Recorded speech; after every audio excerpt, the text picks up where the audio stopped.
காட்டுக்கிழக்கு தட்டை எடுத்துட்டு கஞ்சி, மாப்பிளை சம்பா கஞ்சி காலையில் பாருங்க. மாப்பிளை சம்பா கஞ்சி கூட கடிச்சிக்கிறதுக்கு சுண்டல். ஒரு நல்ல ஹெல்த்தி ஃபுட்டு. தட்டை எடுத்துகிட்டு காலையில் டிஃபன் அறுத்து முடிச்சாச்சு. அறுத்தெல்லாம் முடிக்கல. காலையில் டிஃபன் அறுத்து முடிச்சுக்கணும். பாதி மட்டும் அறுத்துக்குது. காவாசி காடை முடிச்சுக்கிறோம். இன்னும் கொஞ்சம் நேரத்தில் மறுபடியும் மறக்குவோம். மாப்பிளை சம்பா கஞ்சி சுண்டல் சைடிஷ்.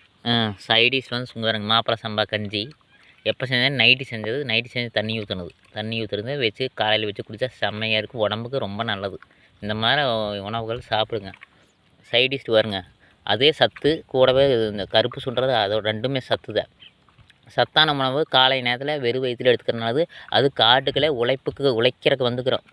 கிராமத்தில் உழைப்பு, காட்டு உழைப்பு இல்லைன்னா பில்டிங் எதாக இருந்தாலும் உழைக்கிற இடத்துல வந்து சாப்பிட்றது அதே ஸ்ட்ரென்த்து. இதுவும் அதோட ஸ்ட்ரென்த்து.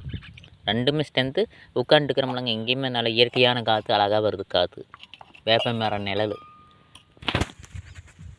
மர நிழல் உட்காந்துட்டுருக்குறோம். கஞ்சிக்கு ஒரு சப்ஸ்கிரைப் பண்ணிங்க. மாப்பிளை சம்பா கஞ்சி வெறும் வயிற்றில் சாப்பிடணும். நன்றி.